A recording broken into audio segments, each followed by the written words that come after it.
So sometimes humans are not that good at predicting which creative will work best against those several audiences, whether they're at the sort of psychographic or demographic level, or even more granular than that. So I assume your system, either does its own optimization or gives the ammunition to the marketing manager or whomever's running it, the controls to do the optimization. Um, how does one balance that sort of the desire of the marketing manager to get a particular message out and the fact that that's actually not the best message for 35-year-old soccer fans?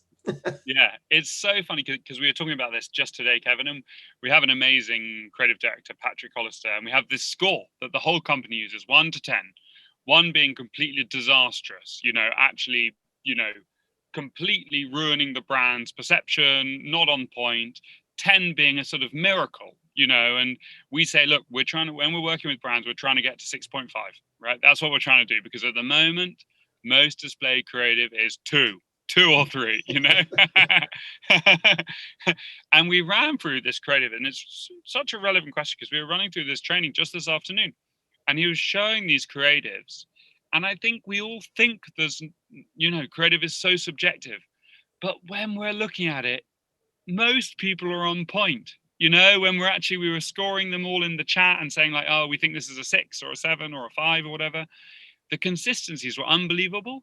So there is that ability at the human end to look at this stuff when we really look at it, right? Mm. Not just glancing at it, but when we really look at it and say, actually, the messaging is clear, the image is on point, right? The call to action is like directional and relevant.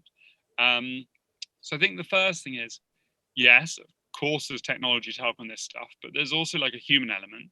Right. On the technology side, hell yeah, we have a load of like really interesting tools, and we've got some super sophisticated models that we've built, and a couple of examples are we have a memorability model which directly correlates with ad recall. So when you're kind of like looking at your, for example, TVC, we can understand which scenes we think are most memorable. And there's usually things like, a face is more memorable than a product, which is more memorable than a price point, etc. And these things allow us to assemble that longer form piece of content into a shorter, more engaging piece of content using data.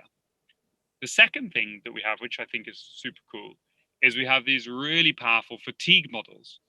For years, when I was working at Google, I was wondering like why Facebook continuously outperformed Google. From my perspective, it was like really interesting.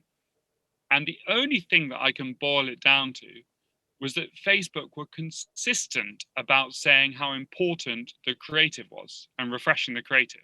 In fact, they demand you refresh the creative. They Yes. don't allow you to expose the creative to users, and they tell you your creative, score, right? They give you a score of how good they think your creative is, and it's actually kind of fascinating that they realize so how important. There's tons of data out there, but the fact that they actually embedded that into their platform, I think, just signals how important this stuff really is.